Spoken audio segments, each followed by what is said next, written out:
Hello à tous, ravi de vous retrouver dans la Gazette de la Mobilité, votre JT hebdomadaire retraçant les news de la semaine concernant la mobilité, le travel et la tech.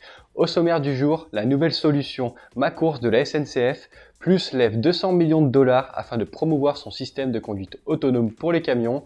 Et enfin, on terminera avec l'actualité de la semaine en bref.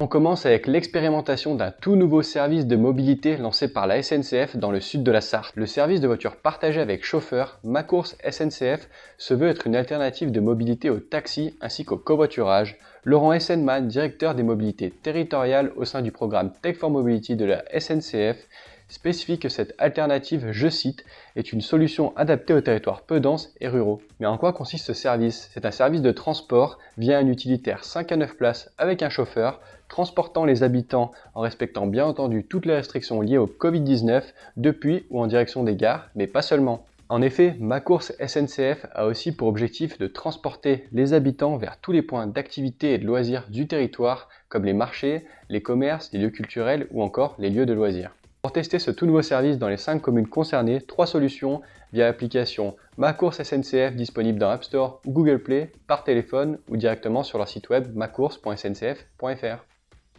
On continue avec la startup Plus qui a annoncé avoir closé une levée de fonds de série B de plus de 200 millions de dollars auprès de différents investisseurs. Fondée en 2016, la startup développe une plateforme de conduite autonome dédiée aux camions.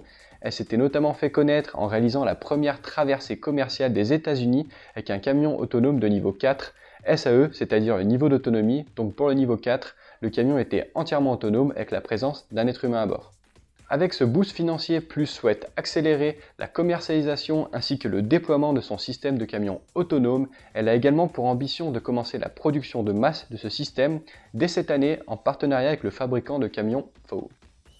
À date, elle assure avoir près de 10 000 camions précommandés et va également mettre en place un réseau de vente et de support afin d'aider les flottes à intégrer la solution de conduite autonome nommée Plus Drive aux camions existants ou sur leur tout nouveau modèle. On vous met bien entendu tous les liens en description. Cela nous emmène donc sur notre question de la semaine. On vous en parle depuis un petit moment, mais toute l'évolution, tous les projets concernant les véhicules autonomes, que ce soit au niveau des drones de livraison, au niveau des hélicoptères autonomes, avions autonomes, voitures autonomes et maintenant camions autonomes, il y a beaucoup de débats par rapport au niveau de la sécurité, au niveau des emplois, par rapport à tout ce qui va être conduite autonome. Certains sont en faveur des véhicules autonomes dédiés au transport de marchandises et non à la mobilité des personnes et inversement, où certains sont en faveur des deux.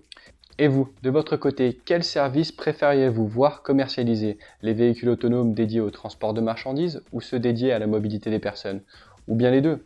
On attend votre retour en commentaire. On termine avec notre rubrique en bref, 30 secondes pour vous résumer l'actualité de la semaine concernant les domaines de la mobilité, du travel et de la tech. On commence avec l'application MaaS de la STIB.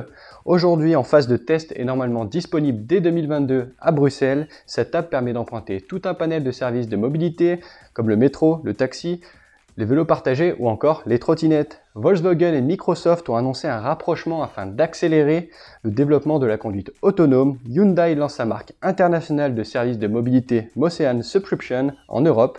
Enfin, dans le secteur de l'aérien, Emirates innove et améliore l'expérience voyageur sans contact grâce à de nouvelles bornes d'enregistrement automatique. On vous met tous les liens en description. Et voilà, c'est déjà la fin de ce JT. Comme d'habitude, si vous pensez que ce contenu vous a apporté de la valeur, n'hésitez pas à liker la vidéo, à répondre à la question de la semaine en commentaire. Pour les startups de la mobilité, n'hésitez pas à me contacter sur mon LinkedIn qui devra apparaître vers ici. On se retrouve la semaine prochaine avec Mallory ainsi qu'une nouveauté. En attendant, je vous souhaite un excellent week-end. Ciao!